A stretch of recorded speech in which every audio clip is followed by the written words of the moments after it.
As a gay man, you appreciate the challenges and turmoil that accompany the gay, lesbian, and transgender youth. What would you suggest that they deal with these problems? Well, it's certainly a big problem, and it's difficult. It's really difficult certainly when you're young. It's very difficult. I mean, I know that it is the number one reason that gay, lesbian, and transgender youth end up committing suicide. That's the reason, the highest reason for death in that group is suicide. Mm-hmm. Because it's a very difficult thing to struggle with and to deal with. I mean, for a lot of people, if you are, what you're experiencing is a kind of racism. But if you are, for instance, a minority in a group of people, you have the rest of your family who are also part of that minority. When you're gay, lesbian, or transgendered, you're a minority in your family, so your support group is really not there. It's a very difficult thing to try to find. With some families, they're very, very good, very accepting, and can help you through that struggle. For other families, it's more difficult for parents who are, struggling with their own homophobia, or parents believe that somehow they are culpable or responsible, or that they did something wrong, and that's what ultimately made you gay. Mm-hmm. So they struggle with it a lot too. What you really need is the support of someone, a group. So if you're pretty clear that it's not going to be your family, then I would say search out a group where you can find support.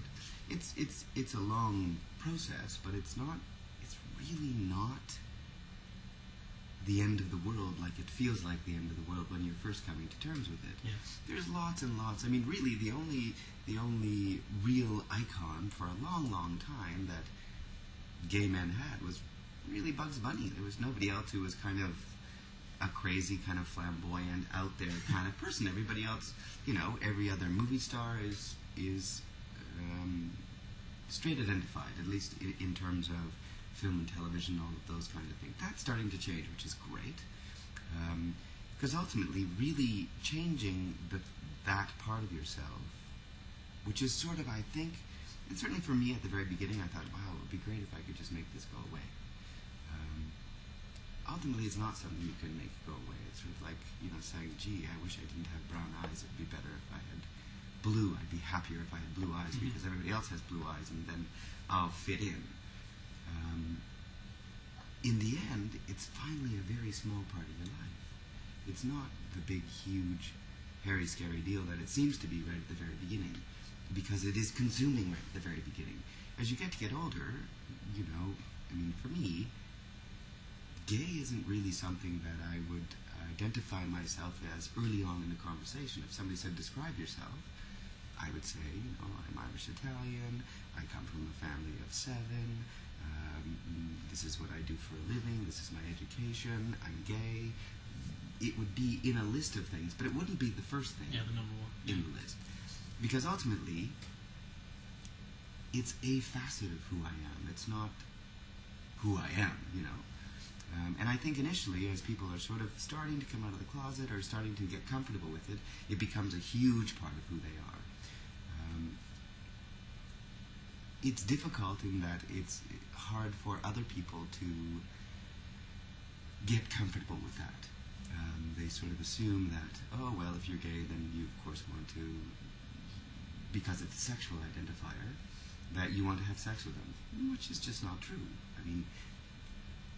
Really, as I went through the process with my family, one of the things that I said to my father, which actually helped him a lot, because, he's an Italian man who's not so accepting.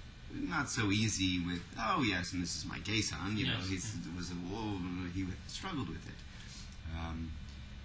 And I said, listen, I'll tell you what, here's the deal, Dad.